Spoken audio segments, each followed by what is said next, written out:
see Matthew Cresswell there sitting in the middle of the track. That is a huge impact. Okay. Well, we can see what happened. You can see Matthew Cresswell is sitting in the middle of the track, having spun. He's got his hand in the air, he's doing the right thing. Yellow flags are obviously waving. And coming into the left of the picture, you'll soon see Amy Scarisbrick. She's spinning out to try and miss Cresswell. And coming from behind Scarisbrick, catching a front nose cone, is Joe Leach. He leaps over the front nose cone. That launches him in the air and hits the unfortunate Matthew Cresswell at, well, virtually shoulder height. This is it in ultra slow motion. We'll zoom in. This pixelates the image slightly, so the quality of the picture is not quite as good as it would normally be. But you can see Matthew Cresswell there, sitting there, hand in the air. And out of the left of the picture shortly will come Leach, where you can see he's already in the air before he hits Cresswell in the side, knocks Cresswell out of the seat. Leach flips the cart over.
Four of them will squabble, but don't think for a moment that the SFR trio behind are out of this. They've got a great chance. Duncan going for a very late move on Gustav Usakov into the right-hander, and he's made it stick.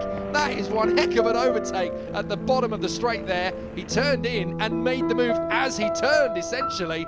That's the last possible moment to get that move on, and he's nailed it to the mast. Very good move from Connor Duncan, and now he's only got one man to pass. Get back into the lead. Here comes Jocelyn. Oh no, Usakov! Goodness me! Usakov shut the door at the wrong moment, and Usakov rolls the car. Now that's going to be a very sore shoulder in the morning. Oh dear, he's okay, but that's definitely going to be a red flag incident. Indeed it is. So Gustav Usakov, goodness me. That's a big moment for the championship contender.